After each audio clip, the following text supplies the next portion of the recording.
I would like you to give it up for Amit Kushwaha from Nvidia.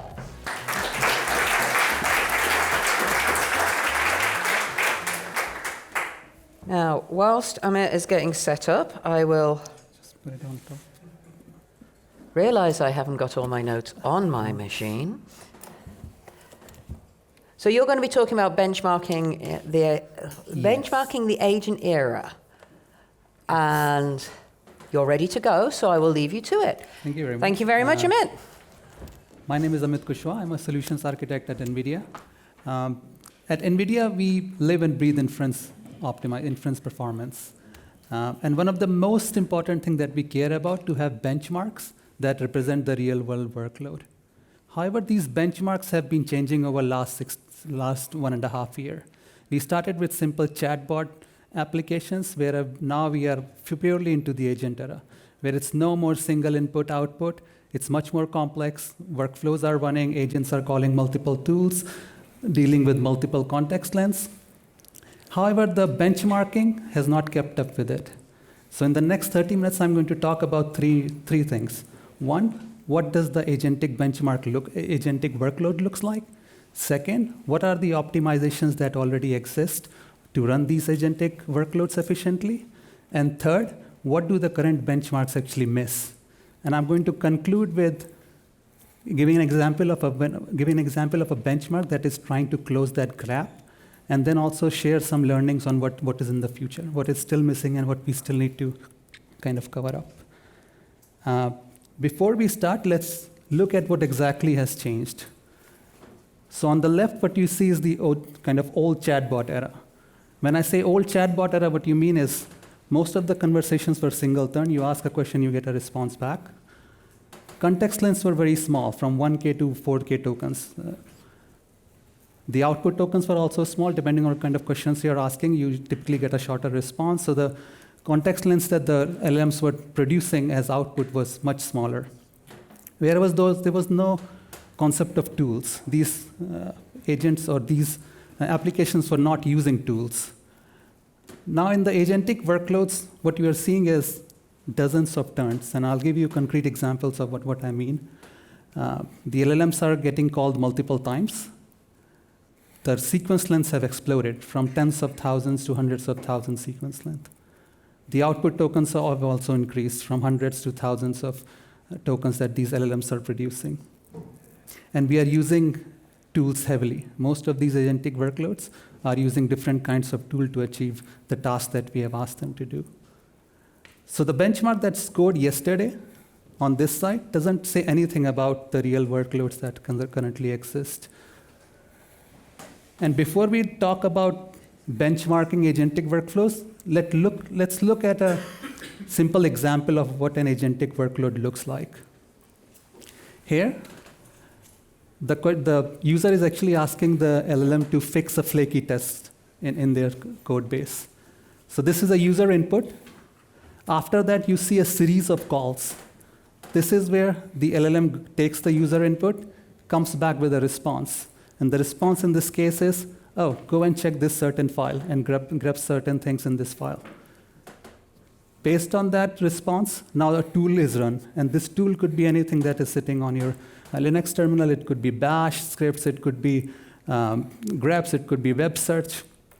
And then it keeps on doing that. It feeds that input back to the LLM. LLM looks at the new information, provides a new response, and tells it to go and look into the next file. Then the tool goes and lets into the next file. So this whole trajectory, where you have a single user input in the beginning, can go on for 20 to 40 turns, depending on how complex the workload is. And a few things to note here. The portion in green is what is being run by an LLM or is running on a GPU. The portion in purple is typically run on CPUs. So it's kind of a mix of a workload where GPU and CPU kind of interplay to solve your whole problem. And just to reiterate what I said, you say one user message, dozens of tool calls. Most of the tokens that are generated are actually at this step. When you are calling the tool, this is where most of the tokens are being generated.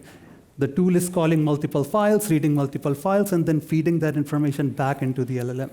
So that's where kind of the most tokens are input. And the output tokens are very small. And the reason being, the output of the LLMs are typically just calling tools. They're just giving small instructions on which tool to call and how to call. So typically what you see is the output tokens are much smaller than what you would have seen in the older era. And again, this is an example for a coding agent. So the talk will mostly focus on the coding agent side of things. This workload might look different if you're talking about different kinds of agent, but here the focus is primarily on the coding agent side. So looking at that workload, there are few optimizations that are already kind of present in the production systems. And these are very critical to make that workload work. Again, going back to kind of the turns setup that I shared in the previous slide. In the first turn, this is your user input, and you get an output. In the second turn, this whole thing could be cached. And this is the optimization that I'm talking about. For most of the agentic workloads, caching becomes very, very important. Because what you are doing is by the time you are at the 40th turn, a lot of context has been created. But you don't need to do all the work. If you are caching your inputs properly, then you only need to do work on the new tokens that are being generated in this whole workflow. So at the end of kind of this fourth turn, for example, most of this is cached, and you don't have to do any work on it. The new part is only where you run your GPUs and actually do make the work. If the caching was not enabled, you can imagine a lot more work needs to be done, and there's consequences on performance, on time to first token, and different kinds of metrics. So caching becomes kind of a must-have in most of these agentic workflows.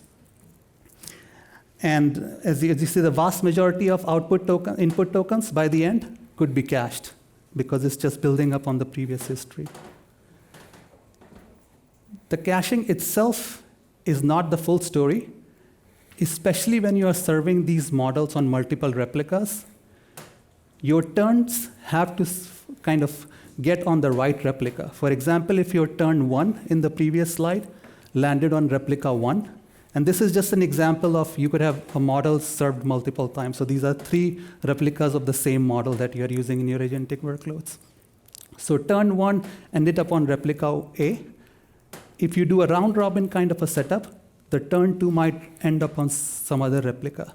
But this replica does not have the cache that we talked about. So the other thing that becomes very important in multi-replica kind of setup is to make sure that your turns land on the same replica where your cache is stored. So this is what is kind of showed here in the KV-aware routing, where turn 1 lands on replica 1. We make sure that the turn 2 also lands on replica 1 so that we can leverage the KV cache that is stored already on that side.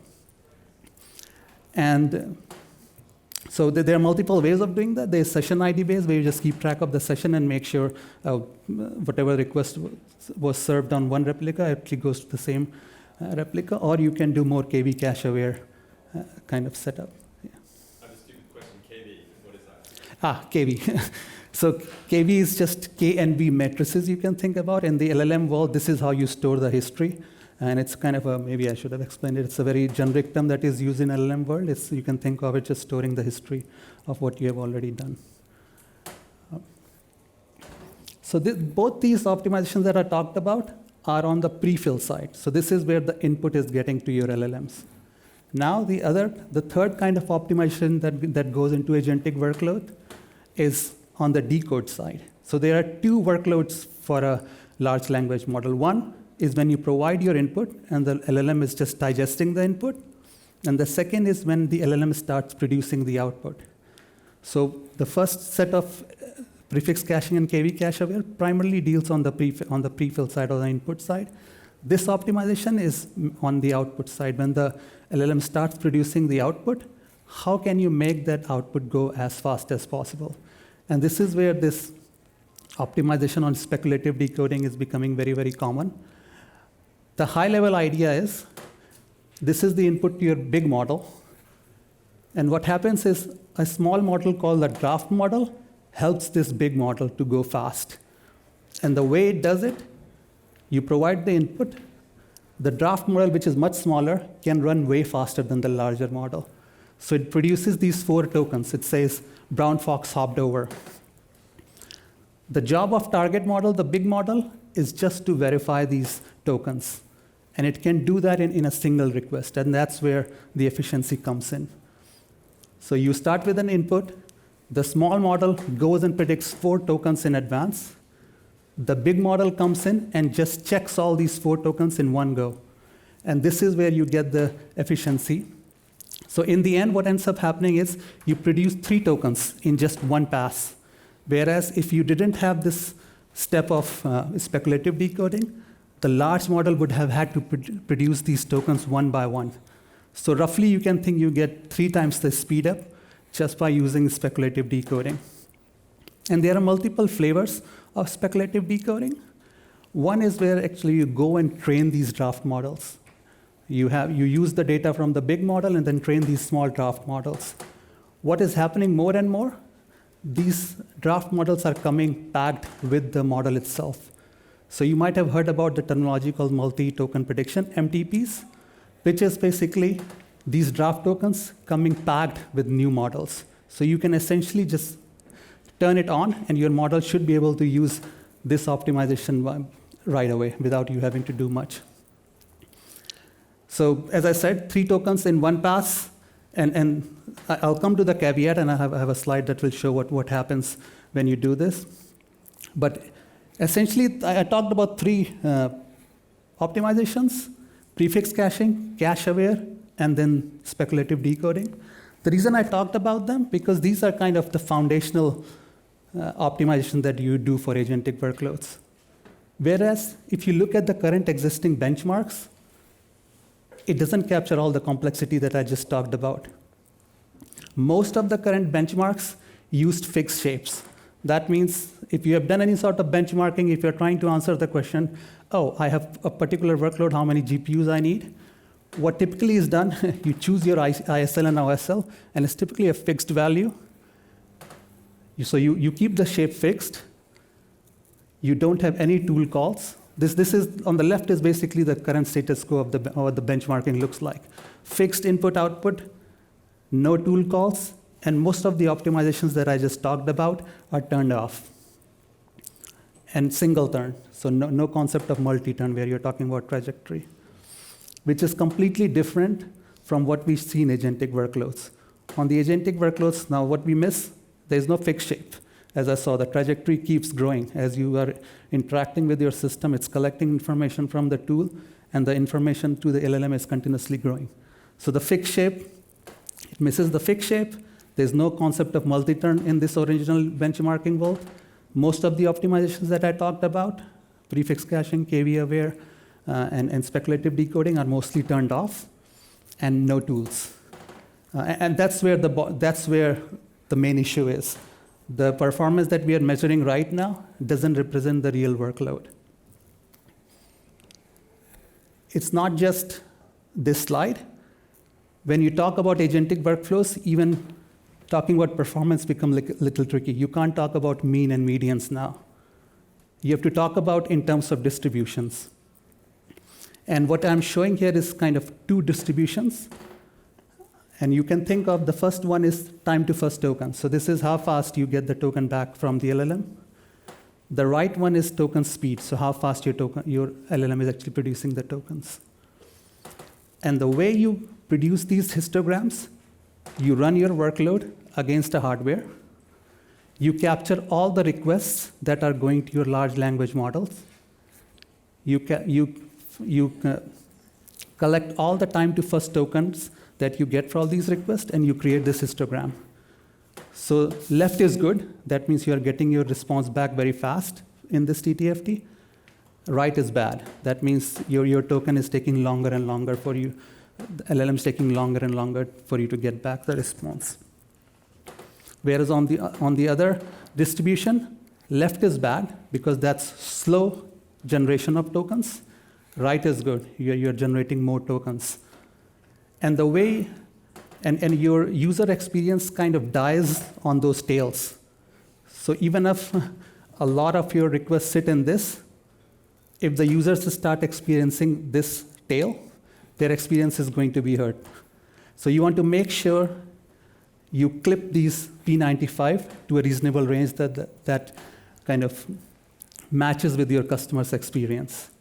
So all this slide is trying to say, in the agentic workload, you can't just talk about mean median. You have to look at distributions. You have to talk about metrics in terms of distributions, in terms of P95, P25, and P95, if you don't remember kind of your stats world, P95 means 95 of the requests, 95% of the requests have time to first token better than this value. P25 means 75% of the requests have faster speed than that P25 value. So this is kind of a deeper dive, a little bit on the distribution.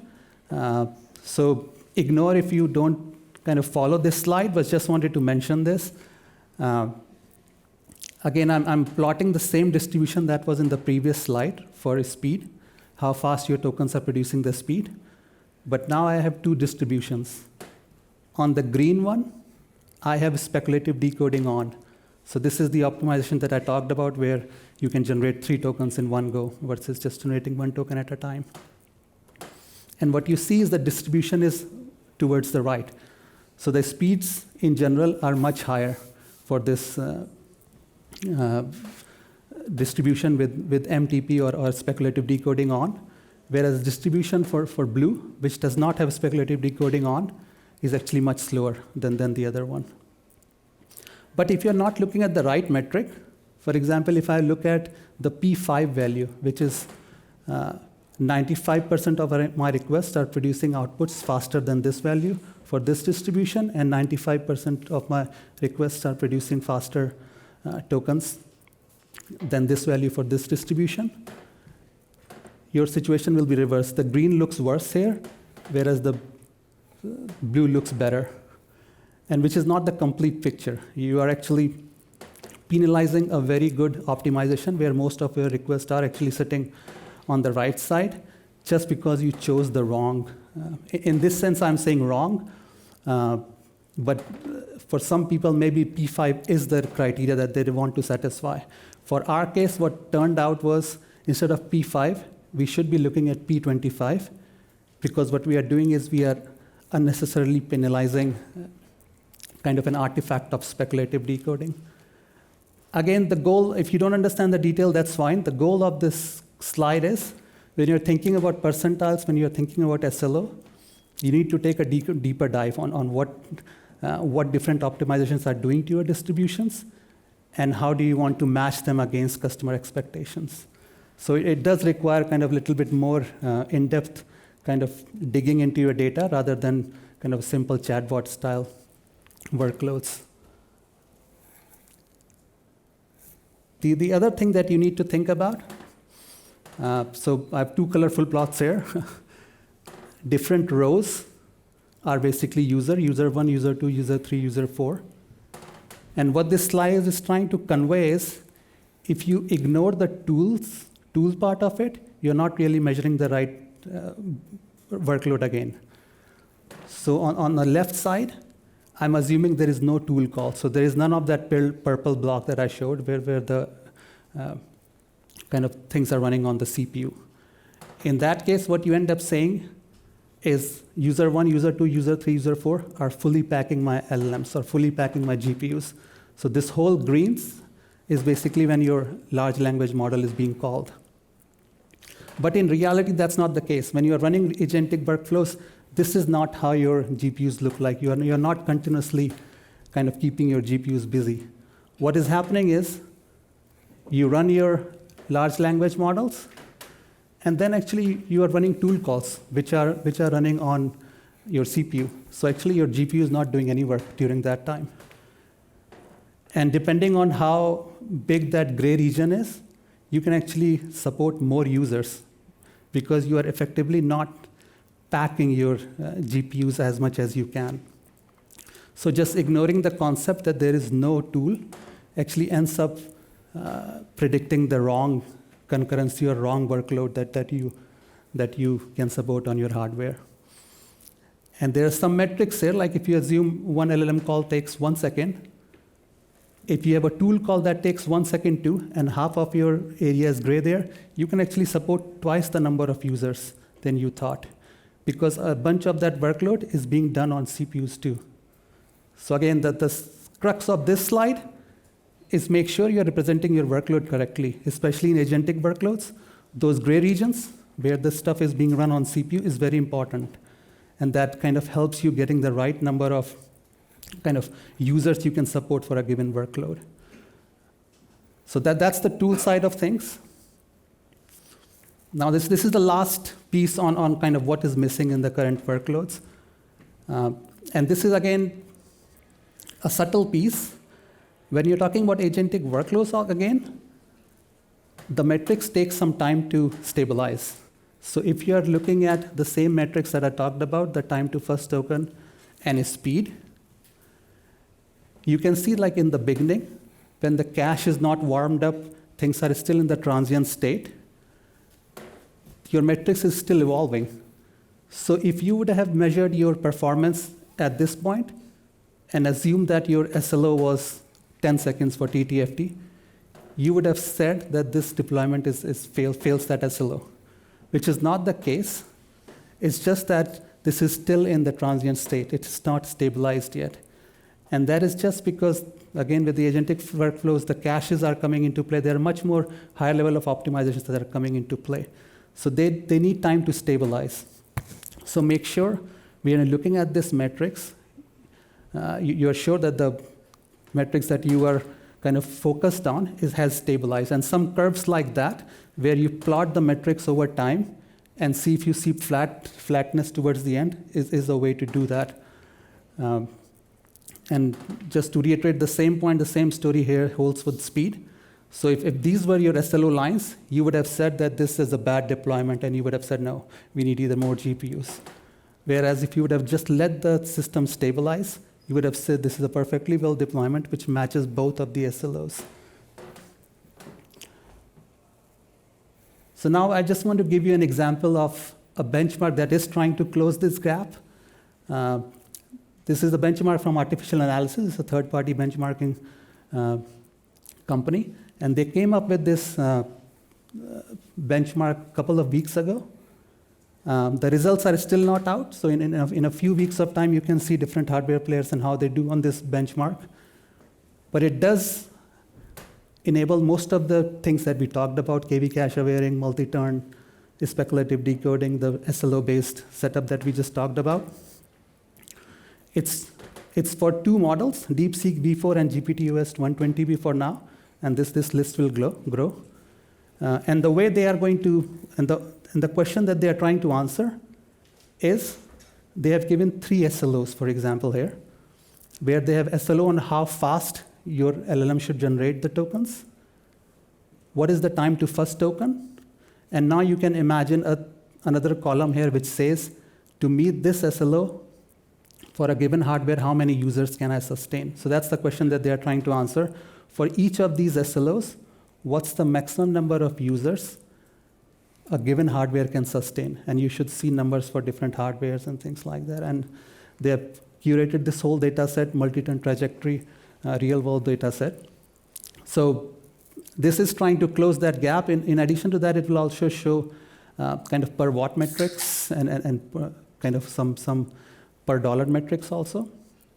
So keep an eye out. Artificial analysis is, this benchmark is going to start kind of closing some of the gaps that I talked about, and it's going to get more and more towards the real agentic workloads that most of the productions optimizations are running.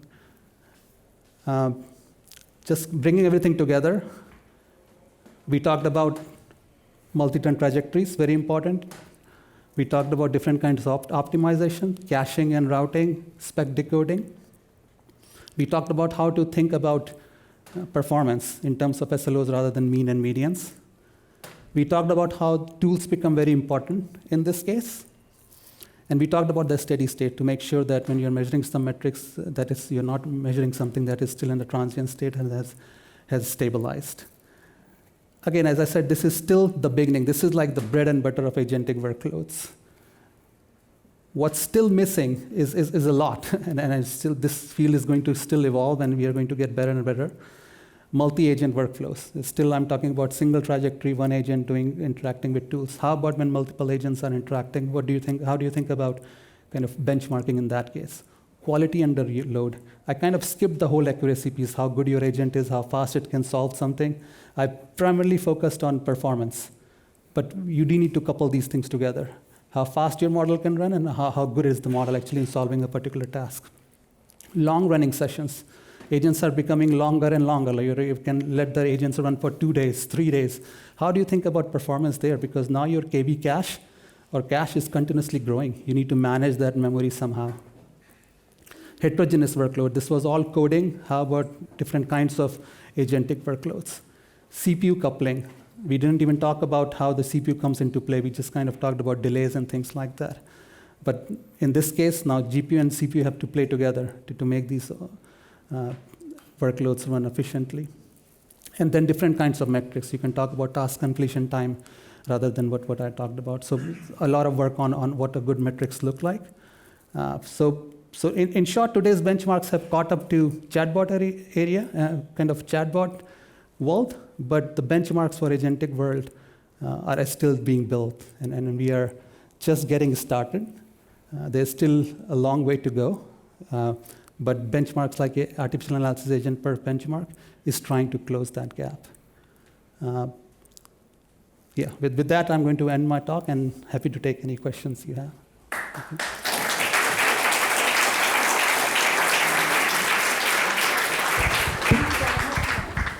Do we have any questions? Oh, one very eager question down here. Can we get a mic down here, please, Prince? There you go, Baba.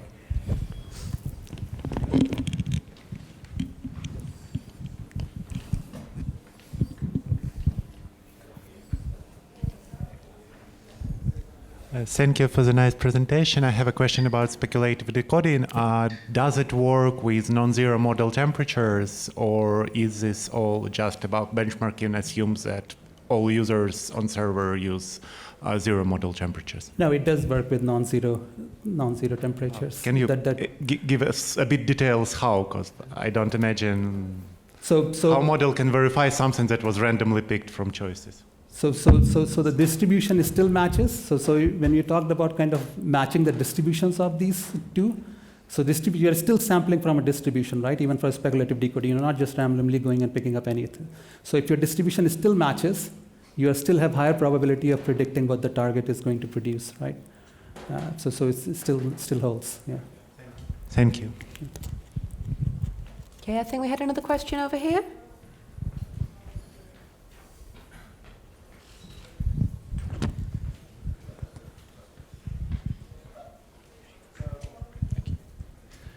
Thank you for your talk. Your time to first token and speed histograms, are you running those on the same workflow, the same request, or are you doing that across your kind of whole suite of kind of agent requests?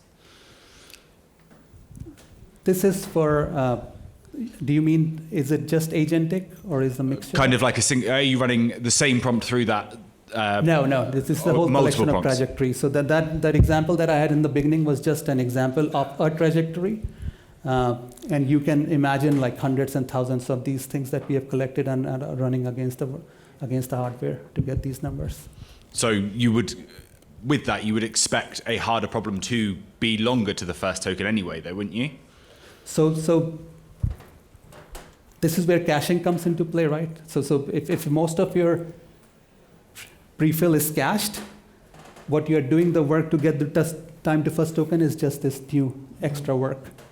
If the caching was off, yes, you at the last, kind of at this point, you will be doing something like that, which is doing computation for this whole input field, which, yes, obviously your TTFT will be much worse. But because of caching, your TTFT is kind of just constrained by that new piece. And I think you're also trying to ask is, because of the trajectory, the time to first, so the time to first token here still means for a request for one of these green blocks. Time to first token is not when your answer starts coming. I think so that's another No, that makes sense. You got it bang on. I was just thinking if, for example, one of your tool calls came out with like a really long response and it really struggled to churn through that, then you'd expect a really high peak to get to that time to first token because it would be working through a harder problem. Exactly, and that's why prefix caching is like the bread and butter for optimizing these agentic workloads. And it's a shame that most of the benchmarks don't capture that and don't let you capture that. So yeah. Really interesting. Thank you. Okay, I'm afraid we're out of time there, but would you be happy to answer a few questions? Yes, I'm here. So please do come and find Amit for more questions. But in the meanwhile, thank you very much, Amit. Thank you.